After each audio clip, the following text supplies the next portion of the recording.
काफी लोग ये भी कह रहे थे कि यार आप ऐसी कोई वीडियो बनाएं जो टोरंटो वर्सेस कैलगरी की हो। इस वक्त मैन टू मैन टॉक होने वाली है, बड़ी जबरदस्त।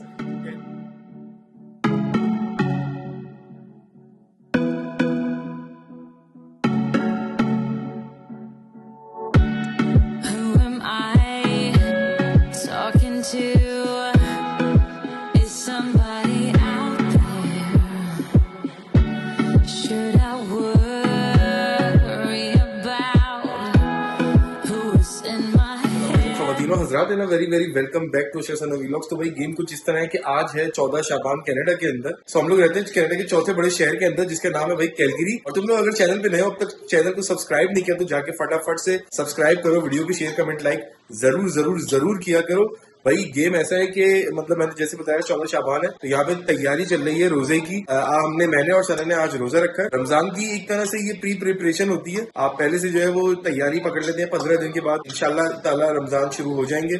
आई थिंक 10 या 11 मार्च से, होपफुली 10 मार्च की रात से ही डे लाइट सेविंग भी भाई 1 घंटा आगे हो जाएगा। तो दिन मतलब लंबे हो जाएंगे, रोजे हमारे लंबे हो जाएंगे। अभी जो 6:15 बजे समझ लो रोजा खुल रहा है, तो वो रोजा खुलेगा तकरीबन 7:30 बजे, अराउंड 7:20 से 7:30 के दरमियान खुलेगा। तो ये है बस। अभी देखो यहाँ पे ये बेगम साहिबा जो है ना वो तैयारी कर रही है। अस्सलाम वालेकुम भाई, यहाँ पे तैयारी हो रही है रोजे की माशाल्लाह से। तो ये क्या काट रही हो? यार हरा धनिया शुरू नहीं चल रहा है, क्योंकि अभी तो मैं शामी कबाब बना रही हूँ, क्योंकि फिर आगे जाके सहरियों में भी काम आएगा। और वैसे भी शामी कबाब मतलब आज मेरा दाल चावल खाने का मूड है। शामी कबाब तो उसके बिना मतलब अधूरे लगते हैं, तो इस मतलब हाँ वाइस वर्सा। एनीवे मैं अभी शामी कबाब बनाती हूँ और इसीलिए मैं हरा धनिया काट रही हूँ और इसमें कुछ सामान डालूंगी, ऐड करूंगी। तो वो सब चीज़ें इंशाल्लाह ना मैं अपने वाले ब्लॉग में शेयर करूंगी। जो चैनल है मेरा पाकिस्तानी मॉम कनाडा, तो उसके अंदर इंशाल्लाह ताला मैं सारी रेसिपी शेयर कर लूंगी। लड़कियों की थी रिक्वेस्ट आती थी, तो अच्छा है उनके लिए डिफरेंट चैनल हो गया है, तो go and check out. Support थोड़ा कर लिया करो यार, क्योंकि जो है वो आप लोग के मतलब का ही कॉन्टेंट होगा तो मज़ा आएगा देख के। और अगर आप लोग जो है वो लाइक्स एंड शेयर करेंगे तो मुझे बहुत ज़्यादा अच्छा लगेगा। तो अपनी बहन को जरूर सपोर्ट कीजिएगा। ये देखो यहाँ पे बहन क्या कर रही है, मतलब तुम लोग आपकी बहन। बहन हाँ, और यहाँ पे जो है ना छोले बने, ये छोले के तो मतलब साइड में यहाँ पे शामी कबाब बन रहे हैं भाई, बड़ी जबरदस्त से। यस, और छोले हैं वो, और ये इमली की चटनी है। हाँ, और यहाँ पे पकौड़ों का मैंने अभी बनाया हुआ है। ये मतलब ये पूरा सिस्टम बनाया हुआ है। सिस्टम बनाया पकड़ो हुआ है, हाँ। काट काट के रखे हैं यहाँ पे, वहाँ पे सारी चीजें हो रही हैं। नींबू पानी और चाट अंदर है। तो ओके, बस वो सब बच्चे- बना लिया तुमने। हाँ, अयान आके तुम लोग निकाल लो नींबू पानी चाट हाँ। वगैरह सब, क्योंकि अब सिर्फ हाफ एन आवर रह गया है रोजे में। चलो भाई। तुम लोगों ने रोजा क्यों नहीं रखा भाई? हैं? अयान का भी इंशाल्लाह एक दफा प्रैक्टिसिंग रोजा होगा। जैसे हम लोग अभी रमजान आ रहे हैं, तो फिर अयान को वीकेंड्स पे हम इंशाल्लाह करवाएंगे रोजा। रखोगे ना रोजा? रखोगे रोजा? मजा आएगा रोजा रख के, है ना, बहुत इंजॉयमेंट होता है। बाकी इंशाल्लाह अयान जैसे अगले साल होगा 12 साल का तकरीबन, तो तब उसके ऊपर फर्ज होंगे ना इंशाल्लाह, फिर हम इसको फर्ज रोजा लगवाएंगे। तो इस दफा ये प्रैक्टिसिंग जरूरी है। और फिर रोजा खुशाई भी तो होनी है ना, तो इंशाल्लाह वो भी थोड़ा स्पेशल तरीके से करेंगे रोजा खुशाई। हाँ भाई, क्या कर रही थी तुम अभी? मैं ये कह रही थी कि शब बारात है आज माशाल्लाह से, और हम अयान को ये समझा रहे थे कि अयान साहब शब बारात है आज, तो अब जब तुम मस्जिद में जाओगे ना, तो मस्जिद में जाके अपने लिए माफ़ी की दुआ मांगना, अल्लाह ताला से बोलना अल्लाह मियां मेरे सारे गुनाहों को माफ़ कर दे, और मुझे जो है वो अगले साल दोबारा शब बारात देखने में नसीब हो, ताकि मैं दोबारा इबादतें करूँ और दोबारा माफ़ी मांगूँ। ठीक है, आज की रात बहुत ज़रूरी है, समझे? क्योंकि मेरा पक्का यकीन है कि शब बारात में ना दुआएं कबूल होती हैं। मेरी भी दुआ कबूल हो गई थी, क्योंकि क्या कबूल हुई भाई?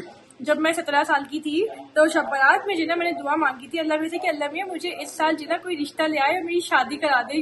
17 साल में दुआ मांग ली थी तुमने? यार कितनी चालाक थी। एक फैंटेसी होती है ना छोटी लड़कियों को कि शादी होती है, तो शादी वाली वो पाकिस्तान में इतनी शादियां होती हैं, देख देख के जो है ना उनको भी दिल जाने लगता है। बिल्कुल ऐसे ही है। तो फिर मैंने अल्लाह में से दुआ मांगी शब बारात में उसी साल। अच्छा अगर मेरे लिए रिश्ता आ गया, मेरी शादी वादी भी हो गई अगले साल माशाल्लाह से। तो शब बारात पे भाई मेरा पूरा पक्का यकीन है। आपका है क्या? आपको मतलब यकीन है शब बारात तो माशाल्लाह दुआओं की होती है? आपने क्या दुआ मांगी सबसे पहले? तो भाई मेरा तो ये है कि मैं तो सबके लिए दुआ मांगता हूँ, मतलब अपने तमाम घर वालों के लिए, अपने बीवी बच्चों के लिए, माँ बाप के लिए और बहन भाइयों के लिए, कि अल्लाह ताला सबके लिए आसानियां करे, उनके रिस्क में रोजगार में इजाफा करे। और आप तमाम लोगों के लिए भी जो लोग सब्सक्राइबर हैं, और भाई अगर तुम लोगों ने अब तक सब्सक्राइब नहीं किया है तो भाई सब्सक्राइबर बन जाओ, ताकि मैं तुम लोगों के लिए भी दुआ मांग सकूं। तो ये गेम है। और बाकी होता है हमारा शाबान में कि जो 14 शाबान की रात होती है, मतलब इसको शब बारात भी कहा जाता है पाकिस्तान के अंदर, ऑब्वियसली आई थिंक इंडिया के अंदर भी यही कहा जाता होगा मोस्टली। तो ये होता है, और इसमें जो है वो सारा हमारा जो है ना पूरा बजट जो है वो, जैसे होता है ना बजट, आपका टैक्स रिफंड होता है, आपका वो सिस्टम होता है। तो हमारा मुसलमानों का पूरा एक बजट जो है वो पूरे अगले साल तक का अनाउंस हो जाता है। कितने लोग मरेंगे, कितने लोग जिएंगे, क्या रोजगार होगा, क्या नहीं होगा, ये अल्लाह ताला जो है वो इस टाइम पे फिक्स कर देता है। बाकी जो है वो किस्मतों के फैसले हमारी तमाम जो है वो अल्लाह ताला ही करता है, ये हमारा बिलीव होता है मुसलमानों का। तो बस अब रोजा खोलेंगे और फिर रोजे के बाद भाई मैन टू मैन टॉक होने वाली है बड़ी जबरदस्त। मैंने सोचा साथ ही में जो है वो वीडियो भी बना ली जाए। मतलब काफी लोग ये भी कह रहे थे कि यार आप ऐसी कोई वीडियो बनाएं जो टोरंटो वर्सेस कैलगरी की हो। इस वक्त 2024 में क्या चल रहा है कैलगरी के अंदर, आया ये लिवेबल रहा नहीं रहा, यहाँ पे मतलब ग्रोसरी के प्राइसेस की क्या सिचुएशन है। मतलब ओवरऑल अगर आप अपना एक्सपीरियंस शेयर करना चाहें 6 महीने का कैलगरी वर्सेस टोरंटो का, कि टोरंटो में कैसा लगता था और कैलगरी के में अब आगे कैसा लगता है, तो फिर वो मतलब वो वीडियो बनती है। क्योंकि 6 महीने तो हो गए, हम लोग आए थे सितंबर को, सितंबर, अक्टूबर, नवंबर, दिसंबर, 6 महीने हो चुके हैं, जनवरी, फरवरी, हाँ 6 महीने हो गए। तो 6 महीने में भाई ये एक्सपीरियंस तो बनता ही है ऑब्वियसली। और हम लोग का ये होता है कि हम लोग सिस्टम्स के अंदर जो है ना वो घुसे हुए होते हैं और सारी चीजें करते हैं, उसके बाद ही जो है वो सारी चीजें रिपोर्ट करते हैं कि भाई क्या हो रहा है क्या नहीं हो रहा, सिस्टम कैसे काम करते हैं, कहाँ स्लो हैं, कहाँ अच्छे थे, कहाँ बुरे थे, कहाँ स्कैम्स हो रहे थे, कहाँ स्कैम्स नहीं हो रहे, अब वो चाहे टोरंटो हो या कैलगरी हो। तो आज की वीडियो में हम ये छोटी मोटी बातें करने वाले हैं। Few moments later. खुदाबंद को जहन्नम से आजाद करता है, दुनिया में ही रह जाएगा दबदबा, जोर तेरा खाक में मिल जाएगा, कब्र रोजाना करती है ये पुकार, मुझ में कीड़े मकोड़े हैं बेशुमार। The next day. बस जिम आया हुआ तो सोचा कि आज की वीडियो भी रिकॉर्ड कर लेता हूँ, बट यहाँ पे नहीं, क्योंकि यहाँ पे गाने वाने चल रहे होते हैं, कॉपीराइट ना आ जाए, गाड़ी में चलते हैं और उसके बाद फिर वहाँ पे रिकॉर्ड करते हैं और फिर आपसे बातचीत करते हैं बस बारे में। Who am I talking to? Is somebody out there? Should I worry about who's in my head? I felt your heavy breath through darkness. The smoke is getting close to my bed. हाँ तो ख़वातीनो हज़रात, कहानी कुछ यूं है कि मैंने सोचा कि यार थोड़ा सा अपना 6 मंथ्स का जो एक्सपीरियंस है वो आप लोगों के साथ शेयर कर लेता हूँ कैलगरी का। और हम लोग तकरीबन टोरंटो में भी 8-9 महीने रहे थे समझ लो, बट ये है कि 8-9 महीने में काफी चीजें हमने एक्सप्लोर कर ली थी टोरंटो के अंदर, मतलब जीटीए के अंदर। टोरंटो में नहीं रहते थे, स्पेशली अगर मैं बात करूं तो हम मिल्टन के एरिया में रहते थे जो जीटीए में आता है, नेक्स्ट टू मिसिसागा है। तो उसमें काफी अच्छा हमारा एक्सपीरियंस रहा था। वहां पे काफी कम्युनिटी भी मिल्टन के अंदर बड़ी जबरदस्त थी। पाकिस्तानी कम्युनिटी की अगर मैं बात करूं तो बड़ी स्ट्रांग थी। वहां पे मस्जिदें बहुत अच्छी थी और पार्क्स वगैरह ऐसी सारी चीजें थी। सोशल लाइफ बहुत बेहतर थी ऑब्वियसली। अगर मैं कैलगरी की बात करूं, यहाँ पे इस वक्त 6 महीने हम लोगों को यहाँ पे समझ लो लगातार हो गए। सितंबर में हम लोग आए थे, तो सितंबर से लेके फरवरी का एंड चल रहा है। तो काफी हमारा अब तक का जो एक्सपीरियंस रहा है उसमें जो मेन चीज है कॉस्ट ऑफ लिविंग को लेके, तो आपको पता है कि कैलगरी की कॉस्ट ऑफ लिविंग इस वक्त काफी एज कम्पेयर टू कनाडा के अदर सिटीज हाई हो गई है, मतलब बराबर आ गई है। ओंटारियो की मैं बात करूं अगर, तो वहां पे काफी जो है ना समझ लो ग्रोसरीज वगैरह की बात करूं तो वहां पे ग्रोसरीज सस्ती मिल जाती हैं। क्योंकि अब ग्रोसरी का काफी लोगों को फंडा ये पता नहीं होगा, शायद जो नए लोग होंगे ऑब्वियसली, शायद पुराने लोगों को भी, बहुत सारे ऐसे पुराने लोग हैं जिनको हमने ये बात बताई कि यार ग्रोसरीज जो एसेंशियल आइटम्स होते हैं, चाहे वो कनाडा में कहीं पे भी ले लो आप, उसके ऊपर 0% टैक्स होता है। जस्ट लाइक कि आप अंडे ले रहे हो, डबल रोटी ले रहे हो, दूध ले रहे हो और कोई तेल ले रहे हो, कोई चिकन ले रहे हो, कोई चावल ले रहे हो, कोई ऐसी जो भी चीजें ले रहे हो आप, एसेंशियल आइटम्स जो होते हैं उस पर 0 टैक्स होता है। और अगर आप कोई भी लग्जरी आइटम्स ले रहे हो, जैसे कि कोई सॉफ्ट ड्रिंक्स ले रहे हो, कोई चॉकलेट ले रहे हो, कोई चिप्स ले रहे हो, तो वो टैक्स वेरी करता है आपका प्रोविंस टू प्रोविंस। मतलब एल्बर्टा के अंदर वो 5% लगेगा और अगर आप ओंटारियो के अंदर होगे तो डेफिनेटली आपका 13% लगेगा। तो ये सारी चीजें मैटर करती हैं। तो वो आप मतलब अगर आपके बच्चे होंगे डेफिनेटली तो आप वो चीजें लेते रहते होगे। सॉफ्ट ड्रिंक हो गई, चिप्स हो गए, चॉकलेट्स हो गई और दूसरी जो है वो लग्जरी आइटम्स जो भी होते हैं, बहुत सारी चीजें ऐसी होती हैं जो आपको लेने ही होते हैं। रोजमर्रा की जो ग्रोसरी आती है उसमें आते ही है, तो वो आपकी थोड़ी मोड़ी जो है वो ऊपर नीचे होती रहती है। बट अगर आप कैलगरी की बात करें तो कैलगरी के अंदर जो बेस प्राइस है बहुत सारी चीजों की एज कम्पेयर टू ओंटारियो वो ज्यादा है। तो मेरे हिसाब से जो है ना वो थोड़ा बहुत ऊपर नीचे ही होता है, बहुत ज्यादा कोई फर्क नहीं है। बहुत सारी ऐसी चीजें आपको कैलगरी के अंदर मिलेंगी जो महंगी होंगी, मतलब बेस प्राइस उसकी महंगी होगी, बट उसके ऊपर जो टैक्स होगा वो 5% होगा। तो ओंटारियो के अंदर जो बेस प्राइस होगी, जैसे लेट सपोज कोई चीज $5 की ओंटारियो में, तो यहाँ पे आपको वो तकरीबन $6 की मिलेगी। अगर आप टैक्स ऊपर नीचे करोगे तो मतलब कमोबेश इतना ही ज्यादा पड़ेगा, वो ऑन एंड ऑफ इतना ही पड़ेगा आपको जितना ओंटारियो में पड़ती थी वो चीज। बहुत कम ऐसी चीजें जो आपको यहाँ पे ऐसा लगेगा कि हाँ यार बड़ी सस्ती है। बल्क बाइंग की अगर बात करूं मैं, शायद गाड़ी वाड़ी आपको ऐसी होगी जो आपको ऐसा लगेगा कि हाँ यार सस्ती है, वहां पे तो 13% मुझे देना पड़ता है और यहाँ पे मेरा जो है वही 5% टैक्स जा रहा है। तो ये ऐसी चीजें हैं जो मतलब बल्क बाइंग वो आप 5 साल में 10 साल में शायद एक ही दफा करोगे, एज कम्पेयर टू नॉर्मल जो ग्रोसरीज वगैरह होती हैं वो अगर मैं उससे कंपेयर करूं तो ये हो गई ये चीज। दूसरी बात ये कि रेंट की बात करूं तो रेंट इस वक्त जो है वो कैलगरी की काफी जो है वो हाई हो गए पहले के मुनासबत से। अगर हम लोग जब पहले देखा करते थे लास्ट ईयर, तो कैलगरी के रेंट जो थे वो तकरीबन $1600-1700 में, हमारे जैसा जो टाउन हाउस था 2 बेडरूम का नॉर्मल 1200 स्क्वायर फुट का समझ लो, वो $1700-1600 में आपको आराम से पर मंथ की बेसिस के ऊपर मिल जाया करता था। अब हमारा टाउन हाउस जो है इस वक्त वो है $2200 का पर मंथ। तो वो अब अभी की बात करूं तो वो अब इतने का ही चल रहा है, अभी 2100-2200 का आपको पर मंथ आराम से मिल जाता है। हाँ अभी इस वक्त रेंट जो है वो कम हुए हैं, हर जगह की कम हुए, क्योंकि जो है वो इमिग्रेंट्स जो है वो आने कम हो गए कनाडा के अंदर। तो अब ये सारी मार्केट नीचे जाएगी, तो उसके ऊपर भी बात करेंगे इंशाल्लाह आगे चल के कि घर खरीदने की क्या हमारी स्ट्रेटेजी है, आगे चल के क्या है क्या नहीं है, लेंगे नहीं लेंगे क्या करेंगे। खैर एनीवे मैंने सोचा कि आपको अपना कैलगरी का एक्सपीरियंस शेयर कर देता हूँ इस वाली वीडियो में। तो ये चीजें हैं। और दूसरी बात ये कि काफी सिस्टम्स मुझे कैलगरी के स्लो लगे as compare to Ontario. Toronto के अंदर मतलब जीटीए के अंदर मैं बात करूं तो काफी बेहतर सिस्टम्स थे वहां पे, मिल्टन के ऑनलाइन सारी चीजें थी, स्कूल का सिस्टम भी बहुत बेहतर था बच्चों का। यहाँ पे स्कूल का सिस्टम बस ऑन एंड ऑफ ऐसा ही है, क्योंकि यहाँ वहां पे जो सैफ था किंडरगार्टन में वो 5 दिन स्कूल जाया करता था, यहाँ पे सैफ हफ्ते में 2 दिन स्कूल जाया करता है, ऑल्टरनेट डेज होते हैं। तो अगर मैं ओंटारियो की बात करूं तो वहां पे बच्चे महीने में 20 दिन स्कूल जाते हैं, किंडरगार्टन वाले जो 4 साल वाले होते हैं। अच्छा ये भी चक्कर होता है कि वहां पे 4 साल वाले बच्चे चले जाते हैं, यहाँ पे 5 साल के बाद बच्चे जाते हैं। तो जो वर्किंग फैमिलीज होती हैं उनके लिए थोड़ा सा बहुत इश्यूज हो जाते हैं। अगर वहां वर्क फ्रॉम होम कर रहे हो आप तो वो चीज चल जाएगी आपकी, बट यहाँ पे ये चीज थोड़ी एक हैजल है मेरे हिसाब से, क्योंकि उसकी वजह से क्या होता है कि शायद बच्चों का स्टैंडर्ड जो है वो मेंटेन नहीं कर पाते। वो 1 साल बच्चे डेफिनेटली पीछे होंगे कैलगरी वाले, ओंटारियो वाले 1 साल बच्चे आगे होंगे, वो 4 साल की उम्र से 5 दिन जा रहे हैं, और यहाँ पे जो 5 साल वाले बच्चे हैं वो भी 2 दिन जा रहे हैं। तो ये एक थोड़ा डिफरेंस है। प्लस स्कूलिंग थोड़ी सी जो है वो मुझे थोड़ी यहाँ पे स्लो लगती है एज कम्पेयर टू ओंटारियो। वहां पे मिल्टन की जो अगर मैं बात करूं तो वहां पे तो बहुत अच्छी स्कूलिंग थी। अयान और सैफ का जो स्कूल था वो बहुत अच्छा स्कूल था, मतलब हर चीज ऑनलाइन थी वहां पे, और काफी जो है वो नई नई चीजें होती रहती थी। यहाँ पे थोड़े से स्कूल सिस्टम्स आई थिंक पुराने, और ओवरऑल गवर्नमेंट की सिस्टम भी यहाँ पे जो है वो काफी स्लो है।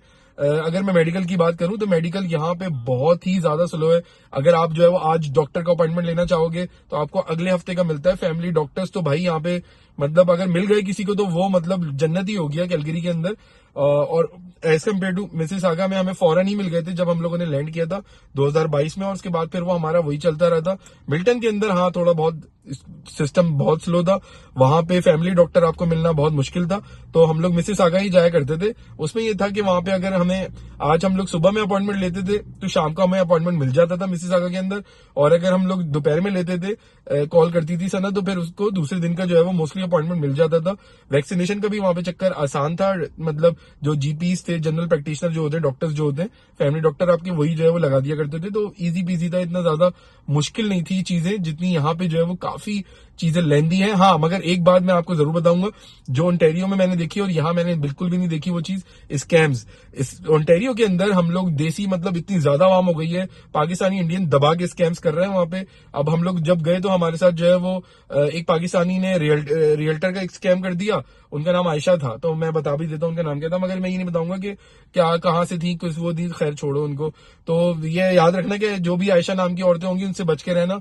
तो वो एक पाकिस्तानी थी और उन्होंने हमारे साथ बड़ा जबरदस्त स्कैम किया। उन्होंने हमसे एक चीज साइन वाइन करवा ली थी एज अ रियल्टर आपको वो नहीं करवानी चाहिए। अगर आप लोग नया अपार्टमेंट ले रहे होते हैं, मतलब रेंट कर रहे होते हो या फिर कोई घर वर रेंट कर रहे होते हो, तो उस सूरत में बहुत सारे लोगों ने मुझे बताया कि आपको कोई जरूरत नहीं होती। उसने आपके साथ बड़ा खतरनाक वाला स्कैम किया है। 90 डेज के लिए उसने हमें जबरदस्ती फंसा के रख दिया, जो कि बनता नहीं था। एनीवे तो वो हम लोग वहां उसकी वजह से हमने बेसमेंट दी, ये किया वो किया, मगर जो बेसमेंट थी हमारी वो हमें फेसबुक के थ्रू मिल गई थी, तो वो वहां पे हमारे साथ कोई ऐसा कोई स्कैम नहीं हुआ। और जो अंकल आंटी थे वो कभी कभी देख लेते होंगे, तो यार वो बहुत अच्छे थे। तो उस जमाने में ओंटारियो के अंदर क्या गेम चल रहा था, 2022 में इतनी मारा मारी थी रेंट्स की कि जो न्यू इमिग्रेंट्स थे उनसे जो है वो एक 2 महीने का भी रेंट मांग लिया करते थे। बेसमेंट वालों की मैं बात कर रहा हूँ, लिटरली। उन टाउन हाउस को तो तुम छोड़ ही दो।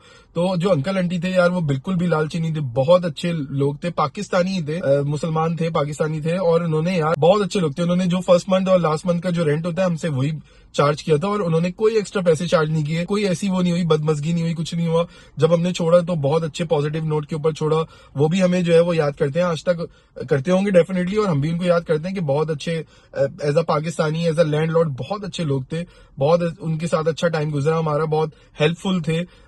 कोई प्रॉब्लम नहीं हुई, अल्लाह के शुक्र है सोफार उनके साथ। तो हमने वो अच्छे उस पर छोड़ा। एनीवे बात ये कि उन्होंने कोई लालच नहीं की। उस जमाने में बहुत लालच चल रही थी। देसी तो आपको पता है कि मतलब लालच में मतलब चैंपियन है, चाहे वो पाकिस्तानी हो जाए, इंडियन हो जाए। उसके बाद हमारे साथ दूसरा बड़ा खतरनाक स्कैम हुआ रेंटा कार का। वो एक इंडियन कंपनी थी, उसने किया हमारे साथ जबरदस्त वाला स्कैम। पहले पैसे ले लिए, कोई टर्म्स एंड कंडीशन उसने नहीं बताई, $200-300 मेरे ठुक भी गए। फिर लाइसेंस के ऊपर वो हुआ कि यार चक्कर ये कि आपके पास जो है ना कनाडा का लाइसेंस है, तो आपको $1500 डिपॉजिट देना पड़ेगा। रूट्स कंपनी का नाम था। तो ये कहानी हुई, मेरे पास $1500 थे नहीं भाई। क्रेडिट कार्ड मेरे पास नया नया बना था, टोटल 1500 का था। अगर मैं वही चार्ज करा देता तो मेरी तो क्रेडिट हिस्ट्री की ऐसी तैसी हो जाती। तो मैंने फिर नहीं की गाड़ी, वहां से $200-300 मेरे समझ लो ठुक गए। तो तीसरा स्कैम मेरे साथ क्या हुआ, गाड़ी की जब मैं लीजिंग लेने गया तो एक और इंडियन बंदा बैठा था वहां पे। उसने बोला नहीं ये नहीं है, वो नहीं है, सब कुछ जबरदस्त है, हर चीज आपकी मक्खन मलाई की तरह हो जाएगी, आप टेंशन ही ना लो, कोई प्रॉब्लम नहीं होगी। उसके बाद गैप की कहानी आती है। तो फिर मैं ऑस्ट्रेलिया से आया था, मुझे ये सब सिस्टम ऑब्वियसली पता नहीं था, ऑस्ट्रेलिया में नहीं होता था। बट उसने जो हमारी जो लीजिंग थी, उसने वो तो मॉर्गेज कह रहा हूँ, जो लीजिंग थी वो तो उसने बैंक से अप्रूव करवा ली। टीडी से आई थिंक 8 या 9% के ऊपर थी पुरानी गाड़ी की। वो भी अच्छा ही हो, अल्लाह ताला जो है वो आपको जो काम आपके नहीं होता है ना, तो वो आपके हक में बेहतर ही होता है। मेरे क्रेडिट हिस्ट्री तो उससे जो है वो हिट की, 2-3 बैंकों में उसने जो है वो अप्लाई किया था, स्कॉशिया में आई थिंक, टीडी वगैरह में। एनीवे वो तो हिट की। बट ये है कि मैंने अच्छा हुआ कि वो चीज आखिर में मैंने और सन्ना ने, मुझे मतलब छठी हमारी बेदार हो रही थी कि यार ये क्या है क्या नहीं है। तो हमारी छठी इसने सही बोला कि यार आखिर में जब उसको बोला कि इनवाइस दिखा दो कि तुमने कितने पे जो है वो वहां से अप्रूव करवाई है लीजिंग, तो भाई पता चला कि जो है वो $5-6 उसने ज्यादा के ऊपर ही अप्रूव करवा ली थी। और वो हमें मतलब जरूरत नहीं थी। जो गाड़ी 15,000 की थी वो हमें $27,000 की पड़ रही थी। तो हमने वो काम जो है वो मना कर दिया। तो भाई अगर तुम लोग भी कर रहे हो तो सारे स्कैम्स जो है ना वो ओंटारियो में बड़े हाई लेवल स्कैम्स होते हैं, तो वो अवॉइड करो। चौथा स्कैम सना के साथ चश्मे का हुआ। इंडियन ही लोग थे, पंजाबी लोग थे वहां पे, उसमें ऑप्टिशियन वहां पे अकल ऑप्टिकल वाले, तो उनके साथ जो है वो काम नहीं किया, मतलब चश्मा अपना बनवाया था। तो उसका बहुत ज्यादा टाइम हो गया था, 3-4 हफ्ते हो गए थे, चश्मा नहीं आ रहा था। तो भाई उसने ये किया कि जो है वो उनका रिव्यू लिख दिया। तो जब रिव्यू लिखा तो उनको पता चल गया कि हाँ भाई सना ने लिखा है। तो उन्होंने कहा कि नहीं भाई हम आपको अब चश्मा नहीं देंगे, क्योंकि अब आपने जो है ना रिव्यू लिख दिया है। तो अब या तो आप चश्मा जो है ना आप अपना रिव्यू वापस लो, और या तो फिर हमसे ये करो वो करो। हमने कहा भाई कद्दू, अपॉलोजी तो हमारे अब्बा भी नहीं करते, तो हम क्या करेंगे। तो हमने कोई अपॉलोजी नहीं की। तो वो हमारे जो है ना वो चश्मा भी गया और पैसे भी गए, व्हाटएवर जो भी था। खैर एनीवे ये सारे गेम हुए। और यहाँ पे जब हम लोग आए कैलगरी के अंदर, लिटरली हमारे साथ अब तक मेरे साथ 6 महीने में यकीन मानो ना कोई घर का स्कैम हुआ ना कोई गाड़ी का स्कैम। गाड़ी तो मैंने खैर अभी ली नहीं है, बट ये है कि मैंने काफी लोग के और भी देखे, एक्सपीरियंसेस देखे, और लोग यहाँ पे जो है वो काफी बेहतर है एज कम्पेयर टू ओंटारियो के अंदर दबा के स्कैम्स हो रहे हैं। तो अगर तुम लोग ओंटारियो जा रहे हो, definitely is a good market, better than Calgary. But ये है कि वहां पे थोड़ा होशियार होने की जरूरत है, कोई भी चीज साइन मत करना, ये मत करना। तो एनीवे कैलगरी की एक और मैं अगर बात करूं, जो 6 महीने का मेरा एक्सपीरियंस रहा है, यहाँ पे काफी लोग इंट्रोवर्ट हैं, ओंटारियो के अंदर काफी लोग एक्सट्रोवर्ट हैं। और दूसरी बात ये कि यहाँ पे सोशल लाइफ इतनी ज्यादा अच्छी नहीं है जितनी सोशल लाइफ आपकी ओंटारियो के अंदर अच्छी होती है। कैलगरी के अंदर उतनी ज्यादा नहीं है, ओंटारियो के अंदर और ज्यादा बेहतर होती है सोशल लाइफ। वहां पे खाने पीने के, अगर तुम लोग फूड लवर हो तो खाने पीने के ओंटारियो के अंदर भाई मिसिसागा इज द बाप। मैं अभी सिडनी भी गया हुआ था थोड़े अरसे पहले, 1 महीने पहले, तो वहां पे भी मैं काफी लोगों को बताता था कि यार, अपने कजन्स को बताता था, भाई बहनों को बताता था और अब्बू को बताता था, अपने दोस्तों को बताता था कि यार एक दफा तुम लोग मतलब मिसिसागा आओ। Mississauga is just like Karachi, Lahore, Islamabad, जो भी तुम कह लो उसको, या फिर इंडियंस के लिए मुंबई, दिल्ली वगैरह उस टाइप का जो है वो आपको ब्रैम्पटन में फूड मिल जाएगा। मिसिसागा में आपको पाकिस्तानी हाई लेवल का स्ट्रीट फूड मिल जाएगा जबरदस्त, और वो भी मतलब कम कम पैसों में बहुत जबरदस्त ऑप्शन मिल जाते हैं। हमें तो मतलब आदत थी कि हम लोग वहां पे मिडल ईस्टर्न फूड खाया करते थे सिडनी के अंदर। वो उसके बाद जब हम लोग यहाँ पे आए, टोरंटो आए, तो भाई वो तो नेक्स्ट लेवल गेम था। रात को 2-2, 3-3 बजे तक रेस्टोरेंट खुले हुए, सारे आपके पाकिस्तानी रेस्टोरेंट, जबरदस्त यार, मजा आ जाता था, माहौल भी होता था। यहाँ पे ये कि वो माहौल भी नहीं होता आपको और वो टेस्ट भी नहीं होता। जब आप यहाँ पे हम लोग जाते हैं तो वो रेस्टोरेंट्स खाली पड़े हुए होते हैं, बिल्कुल उल्लू बोल रहे होते हैं। कैलगरी के अंदर डाइन आउट का तो रिवाज ही नहीं है और आपको वो वाला टेस्ट भी नहीं मिलता जो आपको मिसिसागा वगैरह में मिल जाता था। इवन यार, मैंने तो वहां पे मिसिसागा में जब समोसे और जलेबियां वगैरह खाई, अपने कराची का कबाब खाया, काफी चीजें ऐसी खाई हमने, गोले गंडे, गोल गप्पे, छोले, चाट, हर तरह की आपको चीजें मिल जाएंगी, कढ़ाइयां वढ़ाइयां, हर चीज आपको ऐसी मिल जाएगी लिटरली जो हम कराची में खाया करते थे। तो आप कराची को मिस भी नहीं करोगे और जबरदस्त आपकी जो है ना सोशल लाइफ होगी। वहां पे लोग भी हमारे काफी दोस्त बने ऑब्वियसली, तो सोशल लाइफ वहां पे काफी ज्यादा है। रिश्तेदार भी ऑब्वियसली जब आप कनाडा आते हैं तो वहां पे ज्यादातर लोग वहीं पे लैंड करते हैं और फिर वहीं पे बस जाते हैं। हाँ, वहां पे थोड़ी जो है वो कॉस्ट ऑफ लिविंग, रेंट वगैरह को आजकल लेके ज्यादा हो गई है, बट एनीवे वो मैटर भी करती है, मतलब क्योंकि बड़े शहर होते हैं। अगर मैं उसका कंपैरिजन सिडनी से करूं तो सिडनी की जो इस वक्त रेंटिंग है वो इतनी ज्यादा हाई हो गई है, वहां पे तकरीबन $700 से $800 पर वीक के हिसाब से आपको रेंट मिलता है। तो तकरीबन वही $3000 के आसपास, आपको $2500 से $3000 के आसपास ही आपको रेंट मिलेगा। 5 minutes later. सो गाइज, अगर मैं बात करूं टोरंटो वर्सेस कैलगरी की अपॉर्चुनिटीज की, तो डेफिनेटली जो है वो हमारे हिसाब से जो हमारी फील्ड है डिजिटल मार्केटिंग की, सोशल मीडिया इन्फ्लुएंसर की, वो टोरंटो के अंदर ऑब्वियसली ज्यादा है। जब हम लोग लास्ट ईयर गए थे तो हमें काफी जो है वो अच्छे जो है वो PR पैकेजेस भी आने शुरू हो गए थे, डील्स भी आ रही थी, और हमें इवन पाकिस्तानी जो एम्बेसडर थे भाई ओटावा के अंदर, उन्होंने भी इन्वाइट किया था कि पाकिस्तानी कल्चरल शो हो रहा है ओटावा के अंदर, वहाँ पे और भी एम्बेसडर्स आएंगे तो तुम लोग भी जरूर आना। बट अनफॉर्चुनेटली हम लोग उस वक्त जो है वो पाकिस्तान में थे तो हम लोग अटेंड नहीं कर पाए। एनीवे, इसकी भाई छोटी सी एग्जांपल मैं ऐसे देता हूँ आपको कि आपको पता होगा कि भाई जस्टिन बीबर जो है वो कनाडा का है, बट रहता वो USA के अंदर है, क्योंकि उसको पता है कि उसकी मार्केट जो है ना वहीं पे ही है। दूसरी बात ये कि इलॉन मस्क भी जो है वो कैनेडियन है, मतलब था तो खैर USA का भी है, तो US में रहता है क्योंकि उसको पता था कि वहाँ पे इनोवेशन ज्यादा होती है एज कम्पेयर टू कनाडा। इसी तरह जो है वो क्रिस हेम्सवर्थ जो है, मतलब थॉर जो था वो है अभी भी जो है ना, मतलब वो मार्वल जो है तो वो भी ऑस्ट्रेलियन है, तो वो है रहता ऑस्ट्रेलिया के छोटे से गांव में, मतलब बायरन बे में, जो कि गांव ही होगा, ऑस्ट्रेलिया वालों के शायद बोल रहे, बट वो गांव ही है गोल्ड कोस्ट के बराबर में। तो वो मगर उसका जो सारा काम है उसको पता है कि उसकी इंडस्ट्री जो है वो हॉलीवुड की इंडस्ट्री कहाँ पे है, वो USA के अंदर ही है डेफिनेटली। तो वो US में आता जाता रहता है अपने काम की वजह से। तो भाई बहुत सारे लोग ऐसे होते हैं जो अपने काम की वजह से ही शहरों में या फिर मुल्कों में मूव करते हैं, ऑब्वियसली उनको ज़्यादा बेहतर अपॉर्चुनिटी आ रही होती है। अब आप लोग भी तो आए ना पाकिस्तान छोड़ के, क्योंकि आपको पता था, या इंडिया छोड़ के, कि आपको पता था कि कनाडा में बेहतर अपॉर्चुनिटी होगी, अच्छा लाइफस्टाइल होगा, आप अपना घर भी जल्दी बना पाओगे और ऑब्वियसली बेहतर पासपोर्ट तो मिलेगा ही। अपॉर्चुनिटी ना, तो सारा गेम अपॉर्चुनिटी का होता है, जिसको इंसान को जहाँ पे अपॉर्चुनिटी मिलती है वो वहीं जाता है। तो भाई गेम ऐसा है कि जब बड़े शहरों के अंदर डेवलपमेंट ज़्यादा होती है तो भाई खर्चे भी उसी हिसाब से होते हैं। जैसे अगर एक छोटी सी एग्जाम्पल दूँ, जो कराची और लाहौर का बिजनेस है वो कभी भी मुल्तान या फिर इस्लामाबाद का नहीं हो सकता। इसी तरह जो बिजनेस मुंबई और दिल्ली के अंदर होगा डेफिनेटली, तो वो कभी लखनऊ या फिर अमृतसर वगैरह के अंदर वो बिजनेस नहीं होगा। जैसे फिल्म इंडस्ट्री इंडिया की सबसे बड़ी मुंबई के अंदर ही सेट है, अब वो मुंबई वालों को बोलो कि वो सब कुछ छोड़ के जो है वो अमृतसर चले जाए, नहीं हो सकता। बल्कि जो छोटे शहरों के लोग होते हैं वो बड़े शहरों में आते हैं अपॉर्चुनिटीज़ के लिए। तो मतलब इट डिपेंड्स कि आपकी स्किल क्या है, आपकी अपॉर्चुनिटीज़ क्या है। स्पेशली अगर आप इंटरटेनमेंट इंडस्ट्री की बात करो तो वो बड़े शहरों के अंदर ही बूम करती है ऑब्वियसली। जैसे मैंने आपको जो है वो बड़ी बड़ी एक एग्जाम्पल दी जस्टिन बीबर वगैरह की, थॉर की, और भाई इलॉन मस्क इस वक्त तो दुनिया का सबसे जो है वो इन्फ्लुएंसर बंदा बना हुआ है, वो भी वहीं बैठा हुआ है USA के अंदर। और वो था मतलब पहले साउथ अफ्रीकन, फिर वो कनाडा आ गया, फिर वो वहाँ से वहाँ चला गया। एनीवे, तो ये सारा डिपेंड करता है। मैं ये नहीं कह रहा कि मैं वहाँ जाऊँगा या नहीं जाऊँगा, बट मैं आपको एक छोटी सी एग्जाम्पल दे रहा हूँ कि मतलब अपॉर्चुनिटीज़ से भी बहुत बड़ा फर्क पड़ता है। सब ये मत सोचना कि कॉस्ट ऑफ लिविंग थोड़ी सी कहीं पे कम है तो उस चीज़ के लिए अपनी अपॉर्चुनिटीज़ को गिव अप करके आप जो है वो वाला फैसला करते हो। हाँ, आपको बहुत सारे बड़े फैसले करने होते हैं। जैसे कॉस्ट ऑफ मतलब रेंट वगैरह की बात करें तो रेंट जो है वो थोड़ा बहुत हाँ ज़्यादा होगा ऑब्वियसली ओंटारियो का, मगर वहाँ पे अपॉर्चुनिटीज़ भी ज़्यादा होंगी, आपकी सैलरी पैकेज भी ज़्यादा होगा। तो अगर कंपेयर करोगे तो आपको ऑन एंड ऑफ इतना ही पड़ेगा जितना आपको कैलगरी के अंदर पड़ रहा है। मेरे हिसाब से बहुत सारे लोग ये भी मिथ होती है कि लोग ये समझते हैं कि यार हमारे पास जो है ना यहाँ पे अपॉर्चुनिटीज़ ज़्यादा हैं और वो इस तरह से हमारे पास कंपटीशन कम है। तो ज़िंदगी में याद रखना, जब कंपटीशन कम होगा तो आपके ऊपर प्रेशर भी कम होगा और आप जो है वो परफॉर्म भी उस तरह नहीं कर पाओगे, अंडर परफॉर्मर रहोगे एक तरह से, क्योंकि आपके ऊपर प्रेशर नहीं होगा। जब प्रेशर नहीं होगा आप परफॉर्म नहीं कर पाओगे। ये एक साइंस है। जो लोग समझदार होंगे उनको समझ में आ जाएगी, जो लोग समझदार नहीं होंगे बाकी उनका अल्लाह हाफिज़ है।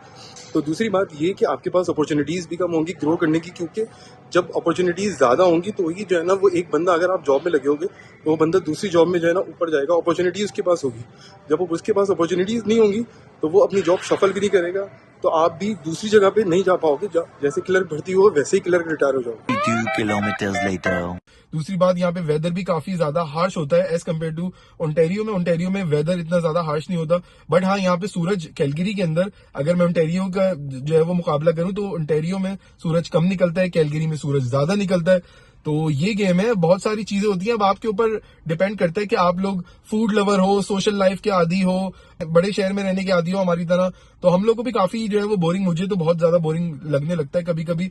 अब थोड़े मौसम बेहतर होगा तो फिर इंशाल्लाह जो है वो वैंकूवर का विजिट करेंगे जाके। एडमिंटन तो हम लोग होकर आ चुके हैं ऑलरेडी, तो वैंकूवर वगैरह जाएंगे, यहाँ से मेरा इरादा है। अगर आप लोग नेचुरल ब्यूटी लवर हो तो Alberta is definitely for you और Calgary is best for you, और मतलब एडमिंटन, कैलगरी जो भी आप कह लो। मगर आप नेचुरल ब्यूटी लवर नहीं हो, मगर आपको ज्यादा लोग चाहिए, आपको ज्यादा माहौल चाहिए, आपको अच्छा खाना पीना है, कम पैसों में खाना पीना है, लोगों से आना जाना है, मुलाकातें करनी है, और हमारी तरह अगर आप ट्रैवल लवर हो, इंटरनेशनल ट्रैवल भी करते हो, तो डेफिनेटली टोरंटो मतलब Ontario is definitely for you. ये बात है। यहाँ से कैलगरी से अगर मैं बात करूं तो कैलगरी से अभी जो लिंक्स थी वो भी बंद हो गई है। तो यहाँ से आपको इंटरनेशनल ट्रैवल के ऑप्शन आपको बहुत ज्यादा महंगे मिलते हैं। पाकिस्तान भी जाना होता है तो आपको डेफिनेटली यहाँ से वैंकूवर या फिर डेफिनेटली और टोरंटो तो आपको जाना ही पड़ेगा। टोरंटो से फिर आपकी पाकिस्तान की फ्लाइटें होती हैं। जैसे हम लोग लास्ट ईयर पाकिस्तान गए थे तो डायरेक्ट फ्लाइट थी हमारी कराची से PIA की, आ गए थे चले गए थे। अब यहाँ पे आपको एक हैसल होता है कि आपको एक जो है वो डोमेस्टिक का बीच में जो है वो अप्लाई करना पड़ता है डोमेस्टिक के थ्रू, तो आपको ले ओवर लेना पड़ता है, या फिर आपको सामान की ख्वारी होती है, आपको एक एक्स्ट्रा जो है वो आपको पैसे खर्च करने पड़ते हैं 1000-1500 डिपेंडिंग ऑन द फैमिली कि आपके कितने लोग हैं, कितने दिन के लिए जा रहे हो, क्या क्या चीजें हैं, कौन सी फ्लाइट से जा रहे हो, कितना सामान है, ये सारी चीजें होती हैं डेफिनेटली। तो आप लोगों को शायद मेरे हिसाब से मेरा जो छोटा मोटा जो मैंने कंपैरिजन किया है, यहाँ पे काफी चीजों में लॉक इन कॉन्ट्रैक्ट है। जैसे मैंने जिम अपने घर से तकरीबन जो है वो 10 किलोमीटर मुझे दूर आना पड़ता है, जो मेरे घर के करीब जिम है वो वहां पे लॉक इन कॉन्ट्रैक्ट है, वहां पे ये मसले मसाइल हैं। तो यहाँ पे जो सस्ते जिम है वो ओंटारियो में वो एनी टाइम फिटनेस तो है ही नहीं, मतलब बहुत कम है, क्योंकि वहां पे लॉक इन कॉन्ट्रैक्ट है। और दूसरी बात ये कि वहां पे उनकी जिम ज्यादा है, मतलब जिम की फीस जो है वो ज्यादा है। अब जो ये वाला जिम है मेरा प्लेनेट फिटनेस जिम के बाहर ही बैठा हूँ, अब जा रहा हूँ तो उसकी फीस कम है। तो अब वो फीस कम है तो वो हमारे घर से थोड़ा दूर है, मतलब और लोगों से घर से शायद करीब भी हो, बट आपको ऑप्शंस कम मिलेंगे यहाँ पे एज कम्पेयर टू ओंटारियो में। बहुत ज्यादा ऑप्शंस है, हर जगह ही जिम बने हुए हैं, हर जगह वॉलमार्ट बने हुए हैं। हमारे घर से 10 किलोमीटर 12 किलोमीटर की रेंज में कोई वॉलमार्ट नहीं है, बट जहां हम लोग मिल्टन में ओंटारियो में रहा करते थे 3-4 किलोमीटर के अंदर रेडियस में आपको सब कुछ था। नो फ्रिल था, रियल कैनेडियन स्टोर था, वॉलमार्ट था, जिम थे, मस्जिदें थी, स्कूल्स थे, सब कुछ था, मतलब 3-4 किलोमीटर के रेडियस में। अभी भी ओंटारियो में आपको बहुत सारी ऑप्शंस मिल जाते हैं, बहुत सारी चीजें मिल जाती हैं सोशल गैदरिंग्स के लिए, क्लब्स हैं, और यहाँ पे आपको जो है वो दूर दूर काफी चीजें बनी होती है, तो उसकी वजह से आपका पेट्रोल गाड़ी का ज्यादा खर्च होता है, ये सारी चीजें। तो कॉस्ट ऑफ लिविंग आप उस तरह बचा नहीं रहे होते, बल्कि कॉस्ट ऑफ लिविंग आप बहुत ज्यादा और दूसरी चीजों में कम कर रहे होते हो। अगर आप जो है वो ओंटारियो में जाओगे तो आपको ट्रिलियम बेनिफिट्स वो जो सबको ही मिल रहे होते हैं। वहां पे GST HST credit, climate control के जो क्लाइमेट एक्शन जो चार्जेस होते हैं वो सिर्फ ओंटारियो के अंदर आपको जो है वो ट्रिलियम बेनिफिट्स वगैरह मिलते हैं। यहाँ पे आपको ट्रिलियम बेनिफिट्स कैलगरी में नहीं मिलते रहने वालों को। दूसरी बात ये कि अगर आपके बच्चे हैं और आपके बच्चे स्कूल जाते हैं तो आपको 2-3 फीसें आपको देनी पड़ती है, जिसमें लंच सुपरविजन फीस आती है, वैन का जो है वो मंथली रेंट होता है, मतलब रेंट से मुराद कि मंथली जो आपके बच्चे स्कूल बस यूज कर रहे होते हैं उसके भी आपको चार्जेस देने पड़ते हैं। But as compare to Ontario वो चार्जेस 0 होते हैं। तो आपको देखना पड़ता है कि यार जब आप सिस्टम में घुसते हो तो आपको देखना पड़ता है, जब 6 महीने 1 साल लगाते हो, कि यार आपके कहाँ पैसे बच रहे हैं, आपके कहाँ पैसे जो है वो ज्यादा जा रहे हैं। आप रेंट तो वो $200-300 शायद बचा रहे होगे, बट वो आपके पैसे उन दूसरी सूरतों में, स्कूल फीस हो गई, लंच सुपरविजन फीस हो गई, या फिर आपकी दूसरी ग्रोसरी के अंदर थोड़े बहुत पैसे ज्यादा हो गए, या फिर आपकी जो है वो जिम की मेंबरशिप फीस ज्यादा हो गई, या आपके और दूसरी चीजें इंटरनेट वगैरह जो है वो यहाँ पे थोड़ा महंगा होता है, वहां थोड़ा सस्ता होता था, तो वो सब चीजें ज्यादा हो गई। और भी बहुत सारी चीजें होती है, मतलब पेट्रोल में ज्यादा आपको दूर जाके खर्च करना पड़ रहा है, वो चीजें ज्यादा हो गई, तो वो आपको सब चीजें देनी पड़ती है। ट्रिलियम बेनिफिट्स आपको यहाँ नहीं मिलेंगे, तो वो सारी चीजें देखनी पड़ती है कि आपको आया $200-300 के लिए वर्थ इट है कैलगरी मूव करना या नहीं मूव करना। अब आया कि यहाँ पे 2-3 चीजें होती है कि आप किस वजह से जो है ना ओंटारियो से मतलब कैलगरी मूव हुए होते हो, आपकी क्या बड़ी वजहें होती हैं, ये सब कुछ मैटर करता है। मगर अगर आप रेंट टू रेंट देखोगे ओंटारियो वर्सेस कैलगरी को, तो डेफिनेटली मैं सजेस्ट करूंगा कि अगर रेंट टू रेंट है और अगर आप समझ रहे हो कि $200-300 का फर्क है, तो definitely Ontario is better than much better than Calgary. But ये कि अभी हम लोग जो है वो अगले 6 महीने में देखते हैं कि आगे क्या सिचुएशन रहती है, और क्या पता जो है वो कुछ चीजें चेंज हो जाए, कुछ चीजें बेहतर हो जाए। अब आगे जैसे कनाडा की जो है वो डायनामिक्स चेंज हो रही है, तो शायद आगे चल के कुछ चीजें बेहतर हो जाए, कुछ चीजें वर्स हो जाए, तो ये सब कुछ मैटर करता है। तो इंशाल्लाह जो अगले साल यानी 1 साल का जो कंपैरिजन होगा, जो 1 साल का एक्सपीरियंस होगा यहाँ पे कैलगरी में रहने का, तो इंशाल्लाह वो मैं आपसे अगले 6 महीने के बाद ही शेयर कर पाऊंगा। होपफुली आप लोगों को आज की वीडियो पसंद आई होगी। पसंद आई हो तो शेयर, कमेंट, लाइक जरूर करना। चैनल पे नए हो अब तक सब्सक्राइब नहीं किया तो जरूर सब्सक्राइब कर लो, और इंशाल्लाह मिलते हैं फिर अगली वीडियो में। टाटा बाय बाय, अल्लाह हाफिज।